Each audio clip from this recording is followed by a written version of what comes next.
దేశంలో అత్యంత అప్పులు ఉన్నటువంటి రాష్ట్రాల్లో ఆంధ్రప్రదేశ్ మొదటి స్థానాల్లోనే ఉంటుందని అందరికీ తెలుసు.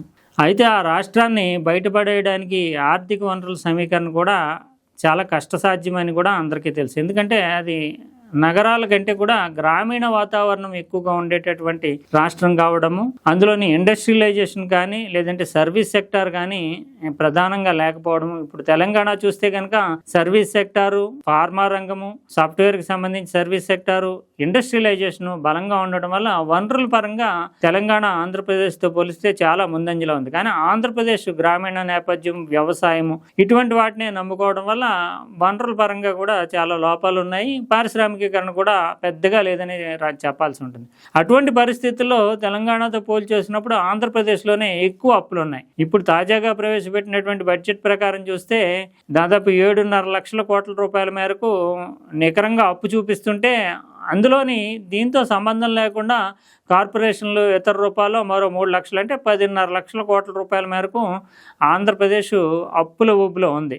సాధారణంగా గ్రాస్ స్టేట్ డొమెస్టిక్ ప్రొడక్ట్ అంటే జాతీయ రాష్ట్ర ఉత్పత్తిని పోల్చి చూసినప్పుడు 25% లోపు మాత్రమే అప్పులు ఉంటే కనుక కొంత మేరకు, అంటే 20% లోపు ఉంటే ఆరోగ్యకరమైనటువంటి ఆర్థిక పరిస్థితి, 25% వరకు కూడా కొంచెం జాగ్రత్త పడాల్సినటువంటి ఆరోగ్య పరిస్థితి, 25% దాటిందంటే డేంజరస్, అంటే రుణ సంక్షోభంలో కోరుకొని పోయినట్లుగా ఆర్థిక నిపుణులు చెప్తూ ఉంటారు. అంతేకాకుండా కేంద్ర ప్రభుత్వం కూడా 25% మించకుండా మీ స్టేట్ జిఎస్టిపిలో 25% మించకుండా చూసుకోండి అప్పులు అని చెప్తూ ఉంటుంది. ఎఫ్ఆర్బిఎం లిమిట్ను కూడా అందుకోసమే పెట్టింది. ఎందుకంటే రాష్ట్రాలు విపరీతంగా అప్పులు చేయకుండా 3% మేరకు, అంటే తమకు ఉండేటటువంటి బడ్జెట్ ప్రకారం చూస్తే కనుక స్టేట్ వచ్చేటటువంటి ఉత్పత్తిని కూడా పోల్చి చూసి 3% మించకుండా అప్పులు చేసుకోవడానికి ఏ సంవత్సరానికి ఆ సంవత్సరం కేంద్ర ప్రభుత్వం అనుమతిస్తూ ఉంటుంది. కానీ రకరకాల మార్గాల్లో కేంద్ర ప్రభుత్వానికి లెక్కలు అంచనాలు అందకుండా కార్పొరేషన్లు పెట్టి ఆ కార్పొరేషన్లు అప్పులు తీసుకోవడం, వాటిని రాష్ట్ర ప్రభుత్వం వాడుకోవడం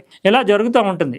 ఇప్పుడు ఆంధ్రప్రదేశ్ పరిస్థితి చూస్తే కనుక 10 లక్షల కోట్ల రూపాయలు అనుకుంటే కనుక ఆ రాష్ట్రం అఫీషియల్గా చెప్పడం అయితే 36-39% మధ్యలోనే జిఎస్డిపిలో అప్పు భాగం ఉంది అని చెప్తున్నప్పటికీ ఇప్పుడు ఉన్నటువంటి వాస్తవికమైనటువంటి గణాంకాల ప్రకారం జిఎస్టిపి అంటే ప్రభుత్వం చేస్తున్నటువంటి ఖర్చు, ప్రభుత్వానికి వస్తున్నటువంటి ఆదాయము, ప్రజలు చేస్తున్నటువంటి ఖర్చు, ప్రజలకు వస్తున్నటువంటి ఆదాయము, ఉత్పత్తి, రకరకాలైనటువంటి సర్వీస్ సెక్టర్ అన్ని కోణాల్లోని కలిపి రాష్ట్రం ఉత్పత్తి చేస్తున్న విలువ, అది జిఎస్డిపి కింద పేర్కొంటాం. అది ఇప్పుడు చూస్తే 15 లక్షల కోట్ల రూపాయల మేరకు ఉంటే 70-60-65% మేరకు కూడా అప్పుల వాటానే ఉందంటే ఇది చాలా భయంకరమైన పరిస్థితి. మరి రాష్ట్రాన్ని ఎలా గట్టుపడేస్తారు? ఇప్పుడు చంద్రబాబు నాయుడు చేస్తున్నటువంటి వ్యూహం ఫలిస్తే కనుక కొంతమేరకు ఉపశమనం పొందేటటువంటి సూచనలు కనిపిస్తున్నాయి.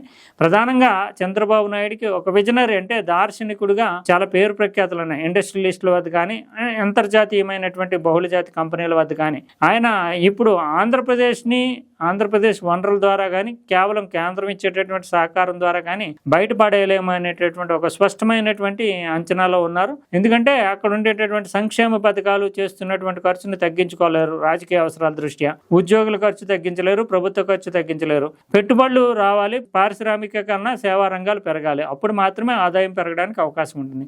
ఈ నేపథ్యంలో గతంలో ఉమ్మడి ఆంధ్రప్రదేశ్లో అమలు చేసినటువంటి ఏదైతే విధానాలు ఉన్నాయో, ఉమ్మడి ఆంధ్రప్రదేశ్లో చంద్రబాబు నాయుడు మీద ఎన్ని రకాలైన విమర్శలు, ఆరోపణలు ఉండొచ్చు, కానీ విజనరీగా ఆయన సాఫ్ట్వేర్ రంగం, ఈ రోజున కొన్ని లక్షల మంది ఉపాధి పొందే సాఫ్ట్వేర్ రంగానికి బలమైన పునాదులు వేయడం అనేటువంటిది ఆయన నేతృత్వంలోనే జరిగిందని చెప్పాల్సి ఉంటుంది. అప్పట్లో చూస్తే కనుక 90s వరకు, అంటే 80sలో బెంగళూరులో సాఫ్ట్వేర్ రంగం మొదలైతే ఆ తర్వాత దేశంలో సాఫ్ట్వేర్ అంటే అమెరికా దృష్టిలో కానీ ఇతర దేశాల దృష్టిలో కానీ బెంగళూరు మాత్రమే సాఫ్ట్వేర్ కేంద్రం అనుకున్న నేపథ్యంలో బెంగళూరుకు ధీటుగా హైదరాబాద్ నిలుస్తుంది అని నిరూపించి 90sలో, అంటే ఒక 10 ఏళ్ళు, బెంగళూరు తర్వాత 10 ఏళ్ల కాలంలో హైదరాబాద్ను కూడా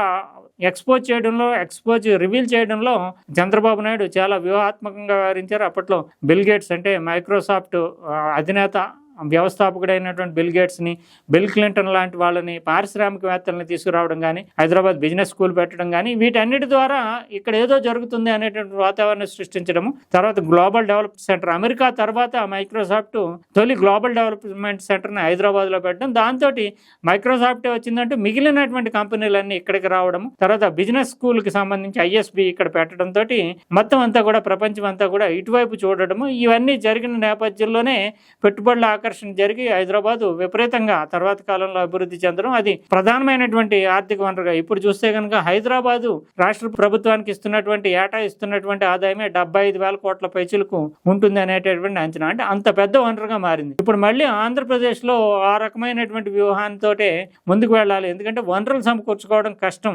బిల్ గేట్స్ తాజాగా వచ్చి ఆంధ్రప్రదేశ్ ముఖ్యమంత్రితో సమావేశం కావడము, చర్చలు జరపడము, తర్వాత కొందరు పారిశ్రామికవేత్తలు, ఎందుకంటే చంద్రబాబు నాయుడికి పారిశ్రామికవేత్తలతో చాలా సంబంధాలు ఉన్నాయి. అదానితో కావచ్చు, ముఖేష్ అంబానీతో కావచ్చు, శివనాడార్తో కావచ్చు, ఇలాంటి వాళ్ళతో చాలా సంబంధాలు ఉన్నాయి. అంతేకాకుండా మైక్రోసాఫ్ట్ కావచ్చు, గూగుల్ కావచ్చు, ఇలాంటి కంపెనీలన్నీ కూడా చంద్రబాబు నాయుడు వాళ్ళందరికీ కూడా తెలుసు. ఇప్పుడు ఆ అధినేతలుగా ఉన్నటువంటి, ఆ కంపెనీలకు అధినేతలుగా ఉన్నటువంటి వాళ్ళు. అందువల్ల గూగుల్ డేటా సెంటర్ రావడం కూడా అందులో భాగంగానే చెప్పాల్సి ఉంటుంది.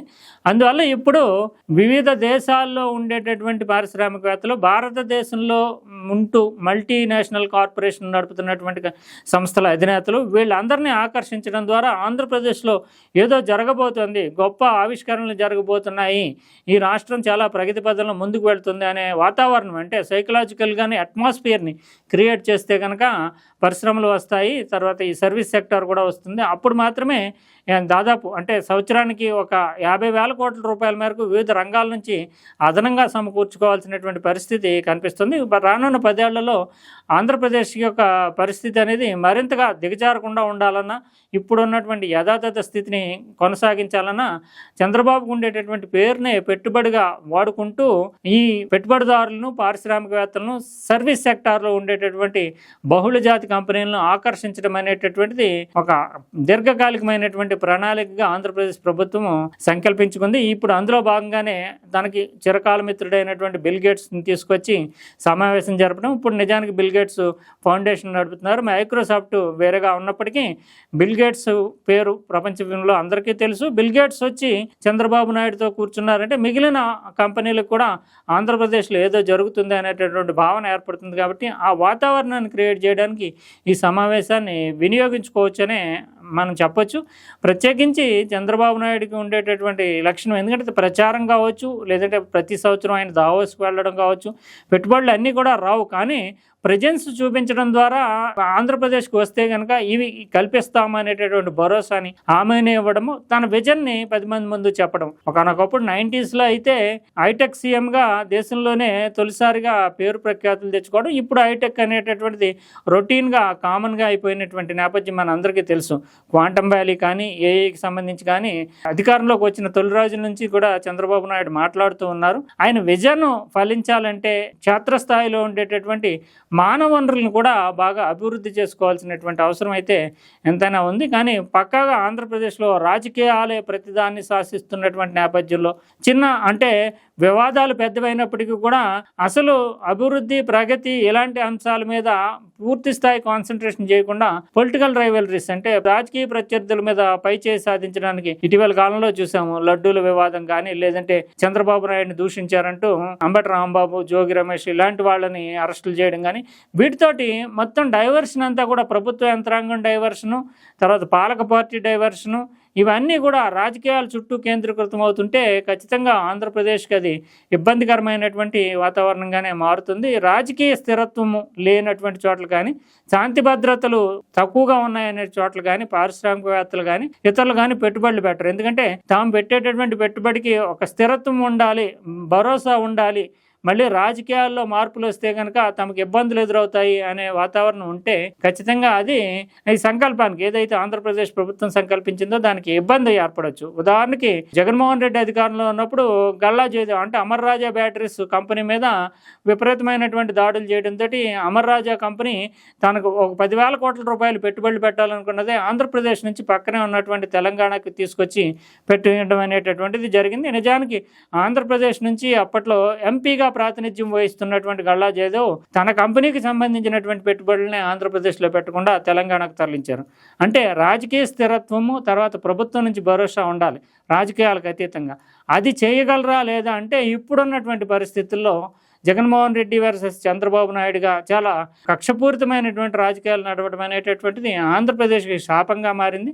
మరి చంద్రబాబు నాయుడు విజను, ఆయనకు ఉండేటటువంటి పేరు ఎంత మేరకు పెట్టుబడులు తీసుకొస్తుంది, ఎంత మేరకు ఉపాధి కల్పన చేస్తుంది అనేది వేచి చూడాలి. ప్రత్యేకించి ఆంధ్రప్రదేశ్లో యువతరానికి ఉపాధి అవకాశాలు చాలా తక్కువగానే ఉన్నాయి. ఇప్పుడు ఆంధ్రప్రదేశ్లో ఉండే యువత ప్రత్యేకించి చదువుకున్నటువంటి వాళ్ళు హైదరాబాద్ మీద కానీ, బెంగళూరు మీద కానీ, లేదంటే చెన్నై మీద కానీ ఆధారపడే ఉపాధి ఉద్యోగాలు పొందాల్సి వస్తుంది. మరోవైపు చాలామంది ఎన్ఆర్ఐలుగా విదేశాలకు వెళ్ళి అక్కడే చదువుకుని అక్కడే ఉపాధి పొందేటటువంటి పరిస్థితి ఉంది తప్ప ఆంధ్రప్రదేశ్లో కొత్త కంపెనీ పెట్టడం కానీ, ఆంధ్రప్రదేశ్లోనే స్వయం ఉపాధికి సంబంధించినటువంటి వ్యవస్థలను నిర్మించుకోవడం కానీ సాధ్యం కావట్లేదు. దీనికి ప్రధాన కారణం రాజకీయ పరంగా ఎదురవుతున్నటువంటి వేధింపులనే చెప్పాల్సి ఉంటుంది. దీని నుంచి బయటపడితే మాత్రమే చంద్రబాబు నాయుడు పేరు పెట్టుబడిగా మారుతుంది.